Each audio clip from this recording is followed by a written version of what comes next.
Since we have an audience of entrepreneurs, I was wondering if you might say a word or two about what you consider to be the traits that lead to success as an entrepreneur. Yeah, advice to this group. Yeah, probably if you're in a software or data or technology enabled business, the most important thing you can do is first come see Vista before you do anything else.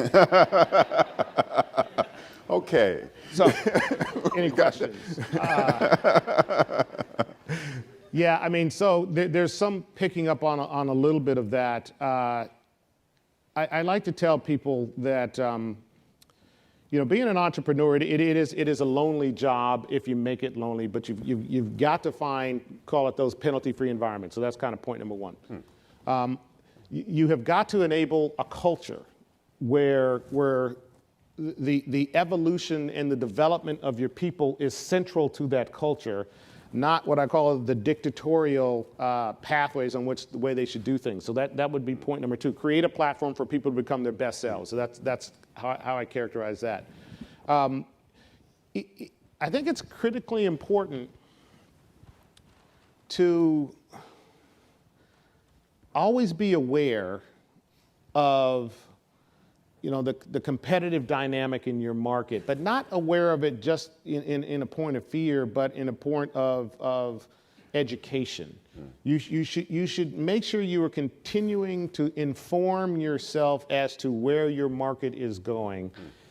And don't be so egotistical to know that you think that you know everything, but to be open yourself to getting informed on where your market's going. So when I'm looking at companies or we're looking to buy businesses and the management team's quote unquote coming along with it, as opposed to a spin out of a carve out and there's no management team, or it might be an orphaned asset or what it might be, we're looking for those things. We're looking for those intellectually curious executives who can take feedback, who can take information and relate it into their markets and be an expert in that market and say, this is how this is going to translate, because our business is constantly changing. 5 years ago, we weren't talking about AI and ML. And today, AI and ML is a part of every one of our strategic plans for all 50 companies. Okay, 8 years ago, we were talking about cybersecurity to make sure it was a part of the plan, 7 and 6 years ago.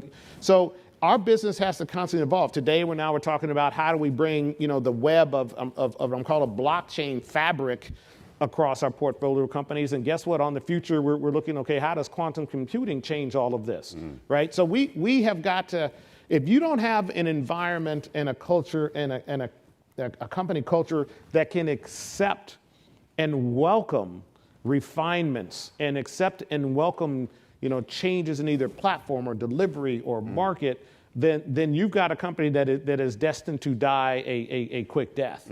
So as entrepreneurs and as leaders of entrepreneurial organizations, you have to keep that in the forefront of your mind and design your culture that way. And that's the hardest thing to teach.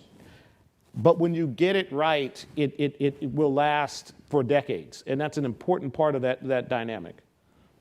I'm curious in a slightly different aspect of the same question about just the whole issue of risk and the degree to which is it something where an entrepreneur is someone who accepts a higher level of risk than the average person? Or is it really the kind of thing where you're describing where you're constantly analyzing to kind of, in some sense de-risk the directions you're thinking about? Yeah, so I'll put it in two camps. So when I first started Vista, I had I'll call it a wonderful investor, limited partner who saw the wisdom of this wonderful idea, but created what I call draconian terms to manage risk, to make sure that we were not going to lose money. Okay, and if we were, it was kind of coming out of my hide and all that sort. Literally, so it was like I tell my team, we've now done 294 buyout transactions and have never lost money on a buyout ever in 17 and a half, almost 18 years. Wow. Okay. Wow. There's no private equity fund on the planet of this size who can actually state that. Part of that is the design, the industrial design of Vista, which I explained a little bit about, that process orientation, that industrial design of Vista.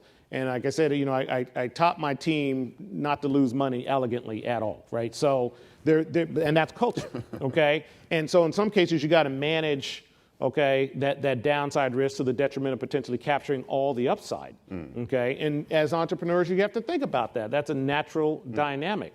But depending upon how you're capitalized, you may have other degrees of freedom a little bit later. And for many of you, because of this democratization of computing power, okay, point number one, the rate of change in your industries is far more accelerated than it was, call it 8 or 9 or 10 years ago.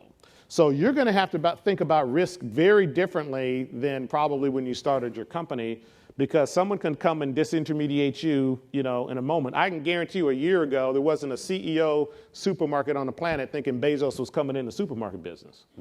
And he just changed everything because he had a platform, okay? So, and I can guarantee you 3 weeks ago, there wasn't a pharmaceutical companies on the planet thinking that they were going to move into the pharmaceutical business, right? So you've got to think about it in that context, because if someone has developed a platform, a software platform, it is easy to migrate into different industries and disrupt those industries if you don't have those competitive advantages or sustainable advantages in that context. And that's where the risk comes in.